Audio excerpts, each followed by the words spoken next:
Today, deserted streets in Brisbane as the city spends its first full day in lockdown. Because of this new variant, we're just being ultra cautious.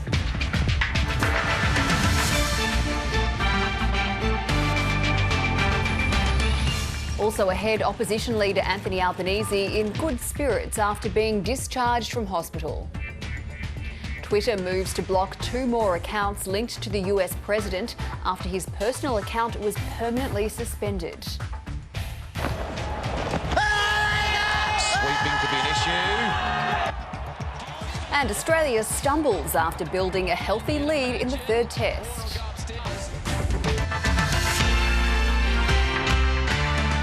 Hello and welcome to ABC News. I'm Nadia Daly. A Queensland woman has flown into the state from Victoria with the highly infectious UK variant of COVID-19. There's more now from our reporter Talissa Saganto.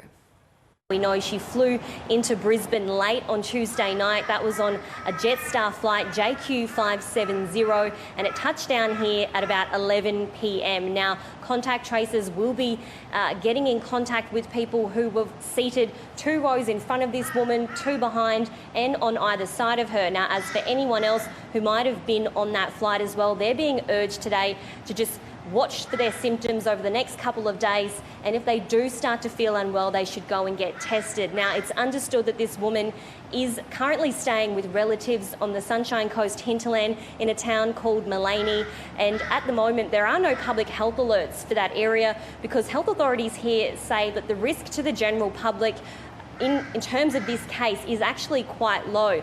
This is because of how long it actually has been since she tested positive and how long it's been since she's showed symptoms.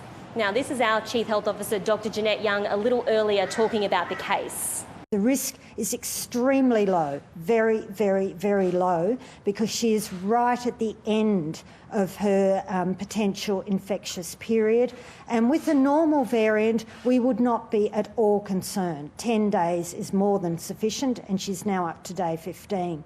So it would not be a concern. But because of this new variant, we're just being ultra cautious. Currently here, there are more than 2 million people who are under strict stay-at-home orders. That's people who are living in the Moreton Bay, Redlands, Ipswich, Logan and Brisbane local government areas. They're being told that they need to stay home for the rest of this weekend and Monday until 6 p.m. They're only allowed to leave their houses if it is for one of those essential reasons that has been approved. Now, if they do leave their houses for one of those reasons, for the first time it will be a requirement, a legal requirement, that they will have to wear masks anytime they step outside. Now, this is all in response to Queensland's latest case, the first locally acquired case that we've seen here in the state for more than 100 days. Now, this was a hotel quarantine worker who actually tested positive to this UK strain as well. So highly contagious, and obviously that's a major concern to authorities.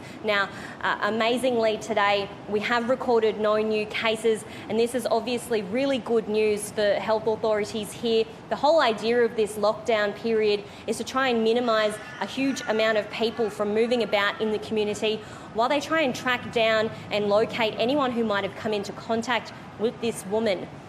Now, we do know that she's had more than 90 close contacts identified. They've all been tested and thankfully have come back with negative results. They've been placed into quarantine now, and they will be tested again when it comes to the end, or if they do, the end of their quarantine period rather, and if they do develop symptoms, of course they'll be tested again. Now, this lockdown period is expected to end at 6 p.m. on Monday, but it is being reviewed day by day by authorities here. Obviously, if cases don't pop up, it's looking like good news for Queensland. This is our Premier, Anastasia Palaszczuk, talking about this latest situation a little earlier. We're monitoring this situation very closely over the next 2 days, especially as the Greater Brisbane region is now in this lockdown. So we have 21 active cases, and can I thank Queenslanders who've come out in droves to be tested. We have had over 14,784 tests in the past 24 hours. Can I just remind everyone that in that Greater Brisbane area, we have 178 clinics that are currently open. So if you have any symptoms whatsoever, please go and get tested. So that messaging there from the Premier is really clear. Anyone who has symptoms in all of Greater Brisbane, they're being told to go and get tested. Testing clinics have been ramped up everywhere, particularly in those areas where this woman was from. That's in Algester, and she also visited places in Sunnybank Hills, in the city. She was also at Callum Vale at one point. So anyone who might have been in these areas in the 4 days that she was unknowingly infectious and out in the community, they're being told to just go and get a test anyway, regardless of whether they have symptoms. Those exact times and days that she was in those locations can be found online. So anyone who still isn't sure about this case or whether they might have been anywhere that she might have been, they're being urged to go online and check those cases. Now, Victoria's Health Minister says the state acted appropriately when it released this woman from hotel quarantine. Take a listen. She was in quarantining in Victorian hotels for 10 days, tested on day 1, returned positive that next day, and through the processes of checking symptoms was released in accordance with those to go home on the end of that with at least 3 days of being asymptomatic from any symptoms. That system has now changed as a result of Victoria's advocacy, and I'm very pleased that Victoria has now actually for a few days now, prior to AHPPC's decision and National Cabinet's decision, put that system in place. That is was the AHPPC national system that all jurisdictions applied, and now as a result of the changing nature of the infectivity of new and emerging strains, out of an abundance of caution, that system has been toughened, and that's a decision that we've both implemented and welcomed. So, as our friends from Queensland have pointed out, that was totally in line with both Australian, national and indeed international standards and protocols, but we want to make sure that we take every step to make sure that we are as cautious as possible as the nature of this virus evolves, that our response evolves. And Victoria recorded its 3rd day straight of no local infections today. Queensland Police have set up checkpoints on major roads to stop Brisbane residents trying to escape the 3-day lockdown. Already one person has been fined for trying to head north, as Jackie Street reports from the Sunshine Coast. Well, this might not look like much, but this is actually a new border within the state of Queensland. This is the edge of the Sunshine Coast Regional Council boundary. And the police car here is actually checking the number plates of every truck and every car that drives past on the Bruce Highway. So far, they've stopped several people, and one person has already been fined for leaving the Brisbane area without a good reason. We have had some people that have come through that we have recognised that shouldn't be. They have been contacted, and similarly we have even issued an infringement notice to one person for failing to comply. Police say the roads are actually a lot quieter than they'd normally expect for this time in the school holidays in Queensland. So they say they're quite pleased that so far most people seem to have been obeying that Greater Brisbane lockdown. This checkpoint here is going to remain in place for at least another day and a half and is due to be taken down at the end of Monday. New South Wales Health says a returned traveller who had the new UK variant was not infectious when she was released from quarantine. The woman spent 13 days in quarantine and left after showing no symptoms for 72 hours. Genomic sequencing found she'd tested positive with the highly contagious variant 2 days later, but they don't believe she was infectious once she'd left quarantine. Now, she visited several venues in Burwood in Sydney's inner west on Wednesday and Thursday this week.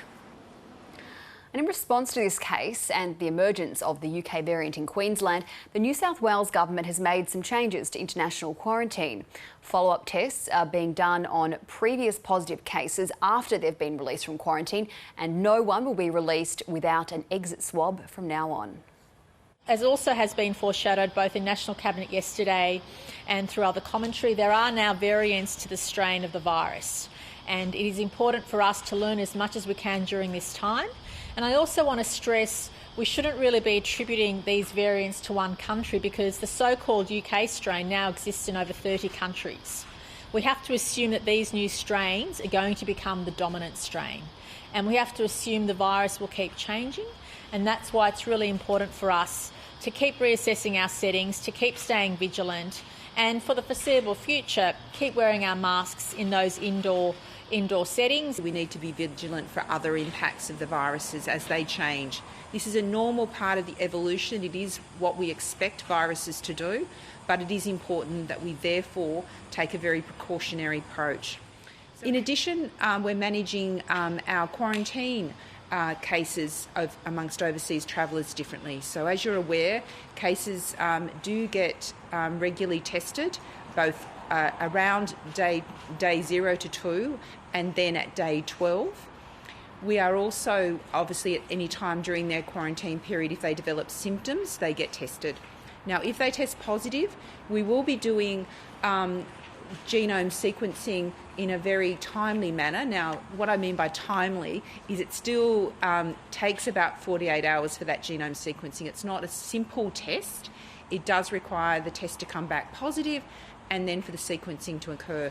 But as a precaution, we're ensuring that we update our guidelines in accordance with the Communicable Disease Network Australia guidance.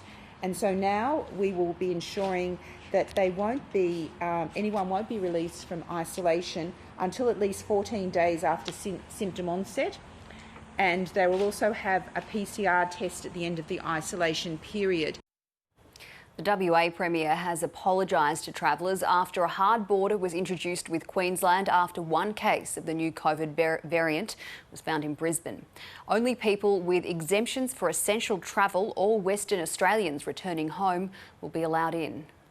Can I thank everyone from Queensland, returning West Australians or visitors who came in yesterday. It was obviously a very dramatic and a very depressing day for many people, and it would have been very difficult for people arriving at the airport, very hard. And obviously police had to manage that situation, and many people returned back to Queensland. Some people have gone into quarantine, especially those returning West Australians, but it was obviously very difficult because some people were in the air when the change was made, and obviously the change was retrospective back to the 2nd of January. So it would have been difficult and heartbreaking for many families, and I understand that. I'm sorry that occurred, but obviously we're dealing with a very difficult and unpredictable situation. Federal opposition leader Anthony Albanese has been released from hospital following a car crash in Sydney's inner west. He'll require ongoing treatments for internal injuries. Our reporter Kathleen Ferguson has more from Sydney. The opposition leader Anthony Albanese has been released from the Royal Prince Alfred Hospital this afternoon after being here for almost 24 hours after being in a car accident in nearby Marrickville yesterday afternoon. He was travelling along Hill Street when a black Range Rover being driven by a 17-year-old struck his car. While doctors have given him the all clear to go home today, he says he'll still be receiving support as an outpatient. He says he's suffered both external and internal injuries, including some swelling of the internal organs.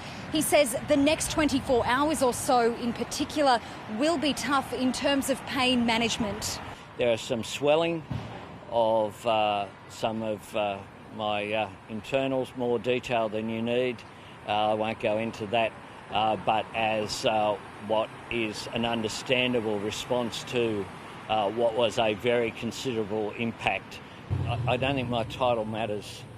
What matters is that there could have been very serious consequences for another human being. The 17-year-old who was driving the black Range Rover apologised to Mr Albanese at the scene after the incident yesterday afternoon. Mr Albanese says he understands the teenager has been issued an infringement notice by police.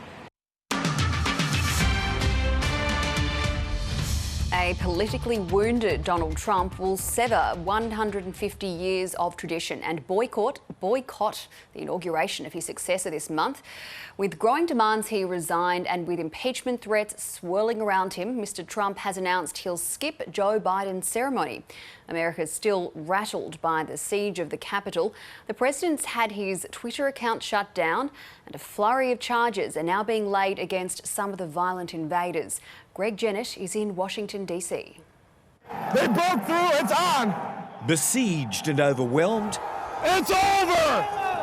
You better run, cops! Capitol Police lost spectacularly, lost control, lost protection of the Congress, and lost one of their own. In a grey half-dawn, with a flag half-hoisted, they remembered him. 42-year-old Brian Sicknick's killing, beaten with a fire extinguisher, is the subject of a murder investigation. The net's already drawn in on the Arkansas man who commandeered the Speaker's chair, and 13 others have also been charged. But what of the man who encouraged the unrest? I think it's important we get on with the business of getting him out of office. The quickest way that will happen is us being sworn in on the 20th. That's a ceremony Donald Trump won't attend. History's chain of the outgoing president handing over to the elected successor will be broken by him in a fortnight. One of the few things he and I have ever agreed on. It's a good thing I'm not showing up. Predictably, Mr. Trump had tweeted his intentions to 88 million followers. He won't get to do it again. The company's now permanently suspended his Donald Trump account due to risk of further incitement of violence. And its assessment, Mr. Trump plans to continue to support, empower and shield those who believe he won the election. We will never concede. It doesn't happen. Silenced and politically isolated, this presidency could yet have humiliation heaped on it. Although Joe Biden's lukewarm at best, Democrats are still threatening possible impeachment proceedings, and a small number of Republicans say they're open to considering support. Donald Trump has acted shamefully. He has been in flagrant dereliction of his duty. In one final ignominy, House Speaker Nancy Pelosi sought out the military's top commander for an assurance that there are safeguards against an unstable president ordering hostilities or nuclear strikes. The general answered her questions. There are always multiple layers of legal and technical controls on both. Ever the disruptor and now widely held in disdain, Donald Trump's breaking a century-and-a-half tradition by not showing up on Inauguration Day. Yet in view of the implosion of his party and his presidency these last few days, perversely, his absence will aid a smoother transition to Joe Biden. Put simply, he won't be missed by many inside the now heavily fortified Capitol, where the 46th presidency begins. Greg Jennett, ABC News, Washington. Over in London, the Mayor Sadiq Khan has declared a major incident in the British capital as coronavirus cases threaten to overwhelm the city's hospitals. 1 in 30 Londoners are now infected, causing hospital admissions to increase by 30% since the start of the year. Our Europe correspondent Samantha Hawley reports from London. London's Mayor Sadiq Khan earlier today did declare a major incident. Now, that's normally reserved for times after a terrorist attack, for instance. We saw it after the Grenfell fire. But what he's saying now is that the hospitals are very close now to being overwhelmed. That is, that there will be no more beds left, and that he needs a coordinated response. He's told the people of the UK that firefighters, for instance, are now driving ambulances. They are absolutely run off their feet. There are 800 new admissions to hospital, people with COVID-19 every day. That is equivalent to one entire hospital full of COVID-19 patients. There's a 35% more people in hospital now than there was during the peak of the pandemic in April. Things really couldn't get any worse. The R rate, the reproductive rate, is going up. It's not going down, despite, of course, a national lockdown coming in. And today in the UK, we saw the highest death toll since the pandemic began at 1,325, and the highest daily infection rate at 68,000. So nothing is going particularly well here. And of course, we have medical staff, doctors, paramedics saying that they really are almost on the brink of collapse. So that's what we're seeing. Let's hear from London's Mayor, Sadiq Khan. I wouldn't have declared a major incident if I wasn't concerned. It's unusual for a mayor to declare a major incident across a city, but this is a pan-London crisis. It's really important we all understand this is serious. It's the most serious it's been. And unless we reduce the virus spreading, the NHS will run out of beds. 1.5 million Brits have been vaccinated so far. But this is a race against time. You can see what's happening here in the United Kingdom, in London particularly, and the British government really is trying to vaccinate as many people as possible, particularly before this virus mutates again. And of course, the major problem here in London and elsewhere is that that mutated virus is now spreading, and it spreads a lot more quickly. So the faster they vaccinate, the better. And the military, of course, is now involved in that rollout. Boris Johnson has promised to vaccinate 14 million people by the middle of next month. Let's see if he can do it. More than 2 million electric cars were sold worldwide last year, but they're still not a common sight on Australian roads. Affordability is a big issue for many consumers wanting to make the switch, but there's now a second-hand solution which involves buying in bulk. Andy Cunningham reports. The idea of buying an electric car struck a chord with piano tuner Alicia Casey-Winter. It's very smooth to drive. It's just fantastic.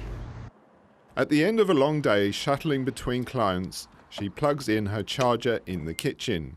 It takes around less than $500 a year to run versus our old petrol car, which was around $2,000 to $3,000 a year. A recent survey by the Electric Vehicle Council found more than half of car buyers would like to go electric. But there's one major drawback, the price tag. This vehicle starts at $72,000, which is out of reach for many. However, some savvy consumers have found a more affordable solution, buying in bulk. Last year, the South Hobart Community Group imported 24 second-hand cars from Japan. The reason our group looked at a bulk purchase of electric vehicles was to bring the price down. We knew that was a barrier to people taking up this technology. The cheapest second-hand models sold for under $20,000. After the success of our bulk buys here in Tasmania, we've now moved to the mainland, and we're at the moment working with Victoria, the ACT and New South Wales. Of the 20 million vehicles currently on Australian roads, only around 25,000 are electric. But the Australian Electric Vehicle Association is optimistic about the take-up accelerating. By 2030, there's likely to be about 10 or 12 million electric cars on our roads. All major car manufacturers are planning to produce at least one electric model, and the initial costs will be on a par with petrol cars in the next 3 to 4 years. As demand grows, one thing is certain. The quiet revolution is only just taking off. Andy Cunningham, ABC News. In cricket, Australia is building a healthy lead against India in the third test at the SCG. A short time ago, the hosts were 2 for 82 in their second innings. Their lead is now over 176 runs. Earlier, India was dismissed for 244 after Pat Cummins took 4 wickets. Here are the highlights. Oh, half-keeper! Yeah! Brilliant from Josh Hazlewood! Can you believe it? Edge taken! Edge and gone! Australia have opened the door, and now it's burst wide open. Hit! Want him to hit. Yeah! Oh, where's it been? is happening out there with Ashwin? Straight to him. Well, it doesn't get any better than that in terms of planning.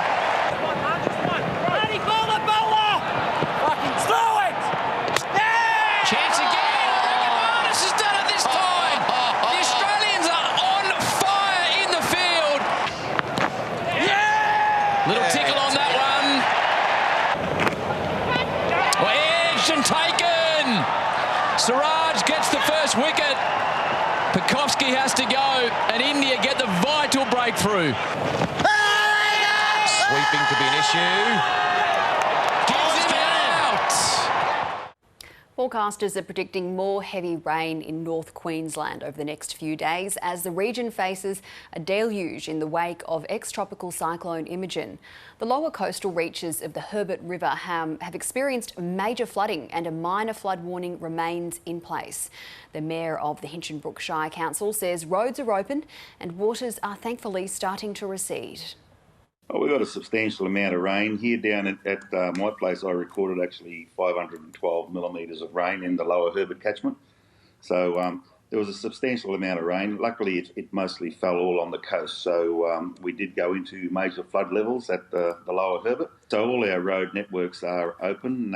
So all the water has receded off the road. So traffic is able to go and people are able to move about freely. We're still at a level of about 3 metres down the lower Herbert, and there are some cane fields which will still have some level of inundation in them. The staff have not yet been able to fully assess any damage sustained to our road networks. That'll probably start on Monday, given that the waters have now receded sufficiently. But for the moment, we have no observable damage to any of our essential infrastructure. We have a very resilient community here. We obviously live on a floodplain. We obviously suffer these things regularly. And this is North Queensland and this is our wet season. So, you know, I'm very proud of our community, the way they stood up.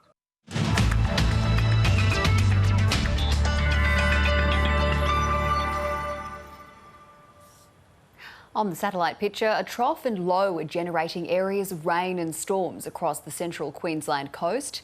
Troughs are triggering showers and storms in other parts of Queensland, the Northern Territory and WA. Onshore winds are bringing showers to eastern New South Wales, mostly clear elsewhere under a high. Taking a look around the country for tomorrow, Queensland will have mild to warm weather in the southeast, showers and storms and very warm in the north and a late shower in the northwest. New South Wales and the ACT can expect showers and cool to mild temperatures in the northeast, fog then sunny in the southeast and sunny in the west. In Victoria, mostly sunny, warm in the southwest, fog then sunny in the southeast and mostly hot in the north.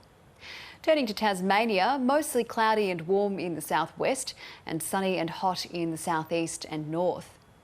Another warm day in South Australia, mostly sunny and hot in the central regions and sunny as well in the north and west.